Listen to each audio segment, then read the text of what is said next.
अजहर सिद्दीक साहब, अभी हमारे सामने तो नहीं है कि निगरान वज़ीर-ए-आज़म कौन होगा, उनके नाम हमारे सामने नहीं आए। लेकिन अगर फ़र्ज़ कीजिए कि मुशाहिद हुसैन सैयद का नाम पिछले दिनों ज़ेर बहस था, ज़ेर गर्दिश था, अगर इस्ताको का नाम होता है या पीर पगारा साहब का नाम भी चल रहा था, अगर वो होते हैं तो शायद उतना शोर ना मचे। लेकिन इसहाक डार, अगर उनका ना निगरान वज़ीर-ए-आज़म के तौर पर नाम आ जाता है, जैसे कि अभी बहुत इस पर बहस भी हुई है, तो क्या कोई आइन में कोई गुंजाइश मौजूद है, कोई कानून है कि इसको चैलेंज किया जा सके? और ये जो वाबस्तगी होती है किसी सियासी जमात के साथ, इस पर क्या इसकी कोई डेफिनेशन मौजूद है, या बस वज़ीर-ए-आज़म और अपोजिशन लीडर ने अगर इत्तफाक कर लिया किसी के नाम पर भी तो ये उनका प्रोग्रेटिव है, वो कर सकते हैं? आपके सामने दो तीन चीजें जरा समझना जरूरी है, टाइमिंग समझिएगा। एक तो पहली बात है कि ये सियासी जमातें जो बड़ा कहती थी कि हम जमहूरियत पसंद है, असेंबलियां तहलील होने का वक्त आज गया है 13 अगस्त 12 अगस्त की रात को या 11 अगस्त को सुबह ये असेंबलियों का उन्होंने अपना माइंड दे दिया कि 4 दिन पहले असेंबलियां तहलील। ये तो पहली इब्तदा वाज़े तौर पर बदनीति। मैं जो सरभाई साहब जो पहली चीजें की ना प्री पोल रिगिंग के, उसमें एक ऐड कर लें और आप कई मनसूबा का इफ्तार निगरान हुकूमतें भी कर रही हैं, तस्वीरें क्या लग रही हैं, अखबारों में इश्तिहार क्या आ रहे हैं, वहां से अंदाजा हो रहा है, और इलेक्शन कमीशन खामोश बैठा हुआ है। हैरानकुन बात यह है। अब आगे चलते हैं इस बात को कि ये जो फैसला किया गया कि 4 दिन पहले, इसका मतलब क्या है कि इलेक्शन जो है वो 90 दिन में करवाया जा सके। और मैंने इस पर बाकायदा वज़ीर आज़म को, इलेक्शन कमीशन को नोटिस जारी कर दिया हुआ है कि अगर इन्होंने 4 दिन पहले भी किया तो आप वहां से 60 दिन गिनेंगे। यानी ये नहीं है कि अगर 4 दिन पहले तहरील कर दिया तो आप उठाकर 90 दिन ले जाएं। वो 90 दिन की मैक्सिमम हालात में है कि जब इलेक्शन कमीशन ने इलेक्शन की तैयारियां ना की हो, वरना तो प्रोजेक्टेड डेट जो है हर एक को पता है, इलेक्शन कमीशन को पता है, तो 60 दिन नहीं साहब, लेकिन उसमें डेफिनेशन ये हो जाएगी ना कि असेंबलियों ने अपनी मुद्दत पूरी नहीं की और असेंबलियां कब्ल अज़ वक्त तहलील हो गई हैं, फिर तो डेफिनेशन ये हो जाएगी ना, कब्ल अज़ वक्त तहलील हो जाएंगी तो फिर 90 दिन है। यही तो बात समझाने की मैं, इसीलिए तो नोटिस मैंने किया है कि वो मैक्सिमम 90 दिन है। ये नहीं कहा गया कि आपने वो 90 दिन में कराने हैं, 90 दिन तक करा सकते हैं। तो ये मैंने नोटिस इसलिए दिया है कि 4 दिन पहले तहलील कर रहे हैं, आपकी तैयारियां मुकम्मल है, 60 दिनों के अंदर अंदर इलेक्शन कराएं। अगर नहीं कराएंगे तो कोर्टों में आ जाएंगे। अब अगली बात आ जाए निगरान सेटअप के हवाले से, मैंने मोहसिन नकवी का नाम भी अभी तक शेख रशीद साहब की तरफ से बाकायदा चैलेंज किया हुआ है और लाहौर हाईकोर्ट में वो भी मामला पेंडिंग है। जहां तक 90 दिन के अंदर इलेक्शन कराने के हवाले से हाईकोर्ट का फैसला आ चुका हुआ है और सुप्रीम कोर्ट के 2 फैसले आ चुके हैं कि 90 दिन के अंदर इलेक्शन कराने हैं। अब जो 2 तरामीम की हैं ट्रांसफर और पोस्टिंग के कॉन्टेक्स्ट में, ये सुप्रीम कोर्ट के फैसलों की तौहीन है। सेक्शन 230 के तहत जो उनको काम कराने का कह दिया कि मुख्तलिफ काम प्रोजेक्ट भी वो कर सकेंगे, वो भी सुप्रीम कोर्ट के फैसलों की तौहीन है और निगरान सेटअप के जो कवानीन चले आ रहे हैं, जो प्रेसिडेंट है उसकी तौहीन। अब आते हैं अगली बात जो आपने निगरान सेटअप के लिए देखिए, नहीं मेरे पास जो खबर है वो खबर ये है कि शाहिद खाकान अब्बासी, आफ्ताब शेरपा और या असफंद यार वली, ताकि ANP को भी हिस्सादारी मिल सके। ये वाले जो लोग हैं, इन तीनों में से नाम शाहिद खाकान अब्बासी ने कह दिया कि 3 महीने के लिए आना नहीं। साहब मैं बड़ी मुस्तरद खबर आपके सामने रख रहा हूँ कि वो 1 साल के लिए आना चाहती हैं और उसी के लिए ये सारा मैदान सजाया जा रहा है। इसहाक डार का नाम कभी भी नहीं था, ना वो चाहते हैं। इस हवाले से बाकी जो टेक्नोक्रेट वगैरह के हवाले से, हाँ वो आपने देखा होगा जो एक बशर मुस्ता वगैरह के साथ एक फंड बैठकर तश्कील दे दिया गया है। इसका मतलब ये है, हो सकता है फिर कोई और नया इंपोर्टेड, अगर वो ये बात गई तो इसका कोशिश यही होगी कि इसको खींच के 1 साल 2 साल की तरफ ले जाया जाए। तो सबसे अहम जो मामला अब आ गया वो सारा कोर्ट है। अदालतें कल भी अहम थी, आज भी अहम है और आइंदा भी अहम होगी। यानी ये अल्टीमेटली मैं आपके प्रोग्राम में ऐलान करता हूं कि अगर इन्होंने डिले करने के हवाले से कोशिश की तो बाकायदा चैलेंज किया जाएगा और जितनी भी ये तरामीम जिसमें निगरान सेटअप को या निगरान का केयर टेकर सेटअप को इजाजत दी गई है कि वो पॉलिसी, यानी आपने जमहूरियत दफन कर दी ना। इसमें अजहर सिद्दीक साहब ये बताइए कि अभी हम बड़ी बहस करते रहे हैं जब पंजाब के इंतखाबात होने थे कि, और उसमें हमें दलाइल ये दिए जाते रहे कि अगर कोई टाइम फ्रेम आइन देता है और उस टाइम फ्रेम के अंदर इलेक्शन नहीं होते तो उसके बाद भी जब होते हैं तो भी वो आइनी ही तस्वुर किए जाते हैं। आइन के इस आर्टिकल का हवाला बार बार दिया जाता रहा है। अच्छा, एक तो इस पर अपनी राय का इजहार कीजिए, और दूसरा यह है कि मरदमशुमारी एक ऐसा मामला है जिस पर खुद MQM कह रही है कि जब तक इसके मुताबिक नई हल्का बंदियाँ नहीं होती तो इंतखाबात ना कराए जाएँ।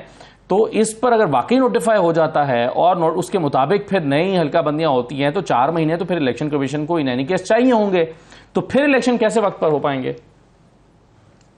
अच्छा, असद, चूंकि मुझे अच्छी तरह याद है कि जब वोट ऑफ नो कॉन्फिडेंस का केस चल रहा था, तो 3 अप्रैल के बाद आप तकरीबन सारी हियरिंग आपने अटेंड की, और 7 अप्रैल को भी आप, मुझे याद पड़ता है कि आप सुप्रीम कोर्ट में मौजूद थे कि जब ये बिलावल, जिनको वेलकम पे बड़ा एतराज लगा था, इनको किस तरह का वहां इस्तकबाल हुआ, कोर्टों ने बड़ा वेलकम किया जैसे चीफ सुब्रता, और उस वक्त जब जजमेंट रिजर्व हो गई थी, तो उसके बाद जजमेंट रिजर्व से मुराद है ब्रेक ले लिया था फैसला सुनाने के लिए, एक दरवाजे बंद हो गए थे। अब समझने की बात है, और जो बातें हमने की, शायद ककानबासी का नाम भी उन्हीं हल्कों से आया है। यानी ये पी और ये भी बताता चलूं, ये पीएमएलएन, पीपल्स पार्टी, कोई ताल्लुक नहीं है इनका। ये जो कुछ भी होना है, वो नाम जो भी है, वो उन्हीं की स्वाबदीद पे लफ्ज इस्तेमाल करने लगा हूं कि उन्हीं की मर्जी के साथ बैठकर ये सारा कुछ होना है। तो इलेक्शन कमीशन ने उस वक्त भी, आपको याद है, कहा 7 महीने तक हम इलेक्शन नहीं और करा अगर राजा रियाज साहब ही ना माने तो फिर वो राजा रियाज माने या ना माने, ये तो इशू ही नहीं है। ये मैं बताता चलूं आपको, अगर दोनों की, अब आइन का आर्टिकल 224 से बड़ा क्लियर है। अब जो नाम आएंगे, फिर नाम तजवीज किए जाएंगे, इधर से नाम तजवीज किए जाएंगे, कुछ उधर से नाम तजवीज किए जाएंगे, लीडर, जैसे पंजाब में हुआ था। और उसके बाद जो है, election commission is a final arbitrator, उसने बैठकर इस बात का फैसला करना। लेकिन जो असल जो बात, जो तबाहकुन बात है और जो सोचने वाली बात है इस कॉन्टेक्स्ट में, कि ये जितनी 13, 14, 15 जो सियासी जमातें हैं ना, ये आपस में लड़ाई सिर्फ दिखावे के लिए है। उनका सिर्फ एक एजेंडा है कि पाकिस्तान तहरीक इंसाफ को इस प्रोसेस से बाहर रखना चाहिए, कि जो वोट को इज्जत हो का बयानिया लगा के ये सियासी जमात, खास तौर पर पाकिस्तान मुस्लिम लीग नून, जिसने इस तारीख को, पाकिस्तानी जमहूरी तारीख को स्याह कर दिया है, उनके पास अब कहने के लिए कुछ नहीं है। अब ये कौम को खड़ा होना है। और मैं बताता चलूं आपको, और ये जो आप कह रहे हैं ना पॉपुलेशन सेंसस का, अब वो पॉपुलेशन सेंसस का टाइम गुजर गया है। अब तो कॉन्स्टिट्यूशनल मैंडेट आ गया, 5 साल बाद असेंबलियां खत्म होनी है। ये सारा जो कुछ करना था, वो इन्होंने करना था, इनके जिम्मे था। इलेक्शन कमीशन खामोश बैठा रहा है। क्यों खामोश बैठा रहा है? उसके पास नहीं था। क्या निगरान हुकूमत सेंसस को नोटिफाई कर सकती है अजहर साहब? यानी इलेक्शन को डिले करने के पर्पज से, और जो नोटिफाई करने का जो प्रोसेस है ना, वो तो उसके पास इख्तियार ही नहीं है, मैंडेट ही नहीं है उसके पास। यानी इलेक्शन कमीशन के इस, यानी निगरान हुकूमत का ये मैंडेट ही नहीं है।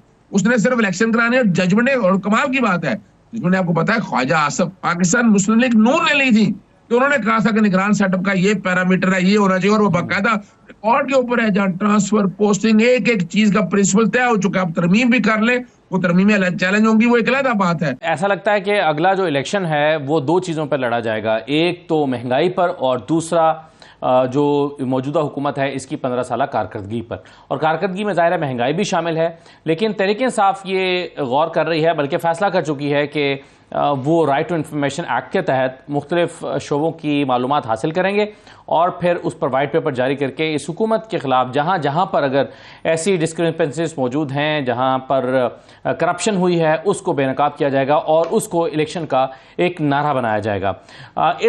अभी इस हफ्ते भी जो महंगाई की इदारा शुमारियत की रिपोर्ट आई है, उसके मुताबिक एक हफ्ते में 20 अशिया मजीद महंगी हुई हैं। अजहर सिद्दीक साहब, आप वैसे इस आइंदा इलेक्शंस को किस तरह से देख रहे हैं? इसमें एक तरफ तो अभी से लेवल प्लेइंग फील्ड का मामला शोर मच रहा है, फिर निगरान वज़ीर आज़म अगर ऐसे आ जाते हैं जिनका किसी पॉलिटिकल पार्टी के साथ ताल्लुक होता है तो शोर मचेगा, न्यूट्रलिटी कॉम्प्रोमाइज़ होती है तो शोर मचेगा, फिर अगर 3 महीने में इलेक्शन नहीं होते तो एक अनस्टेबिलिटी होगी, और अगर ये सेटअप आगे मजीद चलता है और मुल्क के मसाइल को हल नहीं कर पाता तो फिर एक और क्योस की सिचुएशन होगी। तो हालात की बेहतरी के इम्कान आपसे भी हमसे भी लोग रोज़ाना पूछते हैं कि हालात बेहतर होंगे या नहीं होंगे, लेकिन आपको रोड मैप नज़र आ रहा है कि चीज़ें बेहतर होगी? टाइम एक ऐसा आ गया है कि पाकिस्तान का और खून कितना बहाना है, पाकिस्तानी मुआशरत को या पाकिस्तानी कौम को। इस वक्त 2.6 मिलियन जो लोग हैं, ब्रेन ड्रेन होके वो मुल्क से बाहर आ चुके हैं। मैं जो कहीं आजकल बरतानिया में हूँ, तो यहाँ तो मैं रोजाना देख रहा हूँ, वो सिर्फ खुद पाकिस्तान से बाहर नहीं आए, वो सरमाया भी ले आए हैं, और हमने कोई ऐसी पॉलिसी नहीं बनाई। मैं जो देख रहा हूँ, जो मुझे नजर आ रहा है कि इलेक्शन मैं तो डिले होता हुआ नहीं देख रहा। इलेक्शन अगर होंगे तो ये मुल्क आगे जाएगा, और बुनियादी हक के की वायलेशन और बाकी जो चीजें पूरी दुनिया के अंदर अब आवाज उठ रही है, चाहे वो अमेरिका हो, चाहे वो बरतानिया हो, चाहे यूरोप हो, हर जगह ये आवाज उठ रही है। और ये पाकिस्तान के लिए बहुत बेहतर है। पाकिस्तान बहुत नुकसान उठा चुका है, और अब मैं नहीं समझता मजीद मुतामल हो सकता है। और ये मैं तो एक और बात करता हूँ, और मैं ये पहले जून से ये बात कर रहा हूँ कि मैं साके पाकिस्तान की बात करें, बहुत हो गया है। ये लूट मार निकाल उठा फेंक यार सियासी जमात में से लुटेरों को,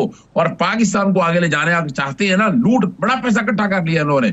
इनकी यहाँ पर बरतानिया में मैं तो ज्यादातर देखे परेशान हूँ, वो मैं तो एक डीएसपी और एसएचओ की ज्यादातर परेशान हो गया। सियासतदानों की तो इतनी अनगिनत जायदादें हैं, मुझे अंदाजा। और ये भी बताना चालूं, जो ख्वाजा आसिफ ने जो बातें कही ना, उसमें जो बातें कर रहे हैं कि हमारे साथ बड़ा ज्यादती हुआ, पनामा नहीं आना, वो भाई अभी तो जायदादें इनकी आई कोई नहीं है। यहाँ पनामा के हवाले से ऑफशोर कंपनियों का अगर डाटा सारा निकाल कर देखे तो आप परेशान हो जाएंगे। तो ये वो मामला था जो सारे बड़े बारीकी के साथ सामने आ चुके हैं। मैं समझता हूँ कि कौम जाग चुकी है और कौम इलेक्शन वाले मामले में पीछे नहीं हटेगी। वो बार बार हॉर्न करेगी, निकलेगी, एहतजाज होंगे। तो ये जो इलेक्शन वाला जो सोची बैठे है ना, ये फौरन हो जाएगा जैसे असेंबली तहरील होगी। चलें, एहतजाज का माहौल फिलहाल तो दिखाई नहीं दे रहा।